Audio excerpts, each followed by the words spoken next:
You know that feeling when you're working on a really long project? Maybe you're saving for retirement, building a business, or trying to learn a new skill, and you just hit a wall.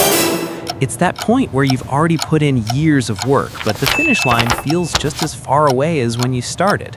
Well, if that sounds familiar, you're not going crazy.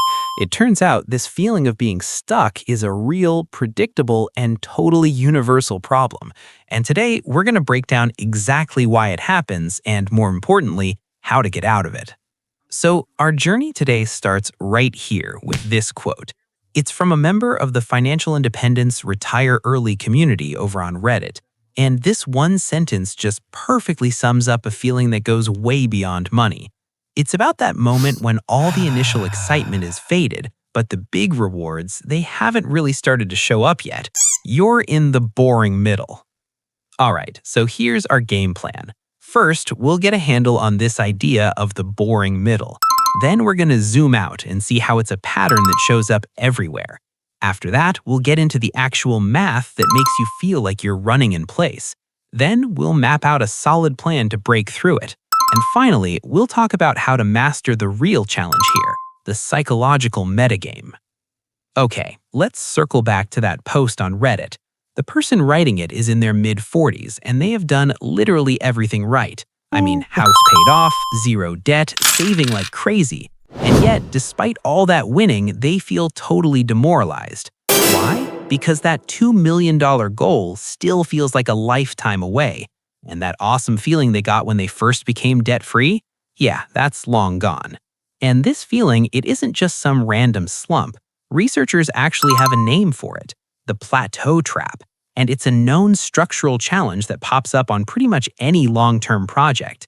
It's that super dangerous point where your early motivation has fizzled out, but the awesome power of compounding hasn't really kicked in to take over, leaving you stuck in this incredibly frustrating limbo. Now, here's where it gets really fascinating. This plateau trap, it isn't just about you and your bank account. It is a fundamental pattern that plays out at every single level of our world. We're talking from individual savers to growing companies and even to entire countries. So on the personal level, you've got the boring middle. It's exactly what our investor is going through. They've been saving for years, but the goal just feels impossibly far because their own hard work is still doing all of the heavy lifting. But then you see the same trap in the business world. They call it the technology investment plateau. It's when a business gets stuck because it can't afford the very equipment it needs to grow. So picture a printing company. Their old delivery van breaks down so often that the repairs actually cost more than payments on a new van, but they don't have the cash to buy the new van. So what happens? They're trapped. And believe it or not, this scales all the way up to entire nations. Economists have a name for it too. The middle income trap. This is what happens when a country grows like crazy by becoming a manufacturing hub and then just stalls out. They're suddenly too expensive to compete with low-wage countries, but they're not quite advanced enough yet to compete on high-tech innovation. It is the exact same pattern, just on a global stage. So why does this plateau feel so real, so concrete?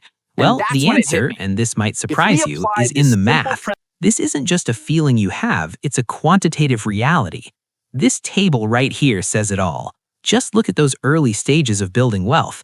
When you're trying to get from $0 to $50,000, a staggering 95% of your growth is coming from your savings. That's your labor, your hard work. Your investments, they're barely doing anything.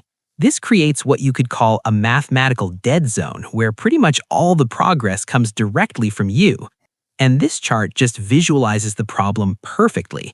See that tiny little 5% sliver? That's what your money, your capital, is doing for you. The other 95%? That's all you, my friend. Your money isn't really working for you yet, and that's exactly why progress feels so painfully slow and so dependent on your own willpower.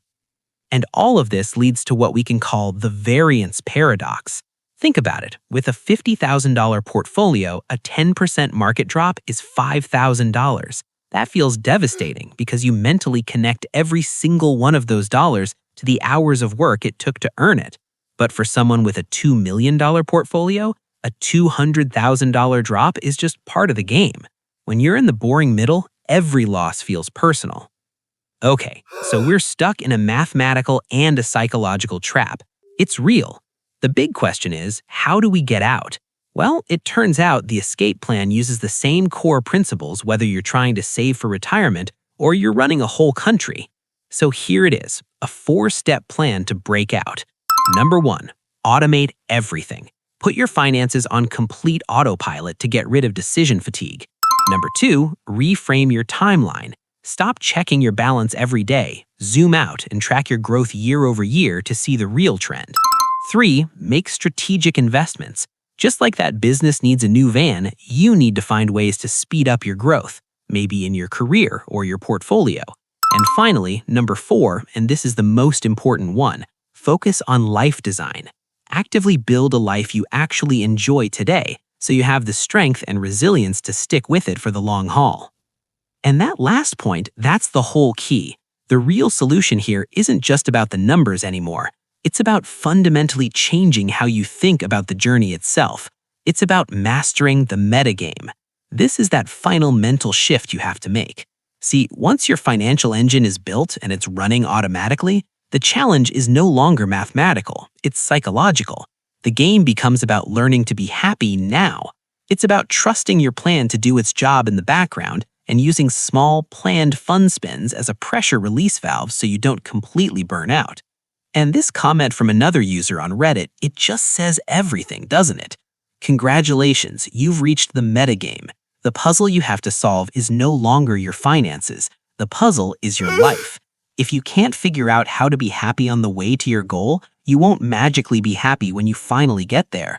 Learning to be happy now, that is how you stay the course.